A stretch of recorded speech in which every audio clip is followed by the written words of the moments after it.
All right. So like I said, I'm doing how-to videos. Okay. And my audience is people who actually have vision, but know someone, like a parent or have a child, and they're full of questions and a lot of myths.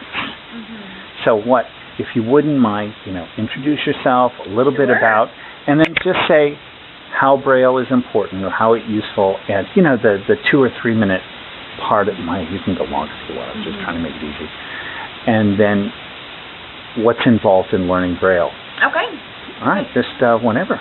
Sure. So Braille is a vital part of literacy access for students who have blindness and visual impairment. And a lot of people think of Braille as something you would read if you were totally blind, but that's not the case. We have students who have low vision, who have various fatigue issues with their eyes, who have all sorts of other needs that Braille is really the best option for them. So Braille obviously levels the playing field. It makes literacy accessible to our students with blindness and visual impairment. And when you have a skilled teacher who understands Braille code and also understands literacy instruction, our students can be successful readers right along with their sighted peers. In fact, they can learn to love literacy just like their sighted peers can. So it's a crucial component. I'm a big advocate for early start, early detection for the need for Braille literacy. So I like to get my hands on the kids in early intervention, start teaching them pre-Braille literacy, pre-literacy skills, and build up on that.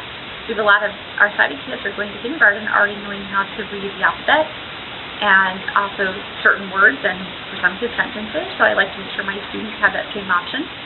And then throughout school, as our content gets more challenging and the reading lengths get longer, our kids, even if they have usable eyesight, they can start to fatigue more. They can start having issues with comprehension because they're having to visually strain so hard to see their print.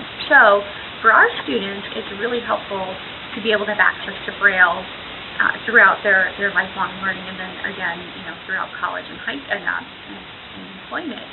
So the other few things about Braille that really make it accessible to us and a benefit in the educational environment is not only access to paper Braille, which is important, but all of the advanced devices we have to be able to put an entire book on a Braille note taker or on an iPad with a Braille display, and to be able to have that student access their history book, which might be 1,400 pages long, and to be able to read the chapter with their peers and have the device on the bus with them, or have the device at home and take it to school and have ready access.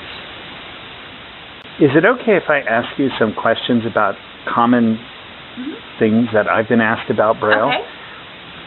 Isn't Braille slower than print? It depends on the student. So we have students who are blind who are faster than their sighted peers. They're very quick. A lot of that depends on practice and literacy. So we do have kids who have multiple disabilities that, depending on their special needs, either print or Braille could be, challenging for them to learn depending on what's going on. But we do have some kids who really, need that Braille and they thrive with it. Well, aren't a lot of books available on audio, like Audible and stuff? Why should they learn Braille if they can hear the book? Absolutely. So there is a literacy component. When you listen to a book, and that's fine, we're not saying that they shouldn't listen to books and have that access. I, as a TVI, like to introduce that later in their educational career, simply because you have to develop foundation literacy skills. Phonemic awareness, decoding, being able to read and comprehend is actually a different process when you read it visually or tactually as opposed to when you hear it auditorily. Those skills are best developed when they are young. So yes, we do have audiobooks available, but for a child to be able to access something in Braille and read it and comprehend it is literacy. But listening to a book isn't necessarily literacy in the same context it is for reading in Braille. What are some options for learning? Where can a young person learn Braille? So one of the first places to learn Braille is to advocate. If you feel your child needs Braille, they're younger, advocating to the teacher of the visually impaired, doing an appropriate learning media assessment to determine what mode of literacy is going to be best for that child. Sometimes it's Braille, sometimes it's print, sometimes it's a combination.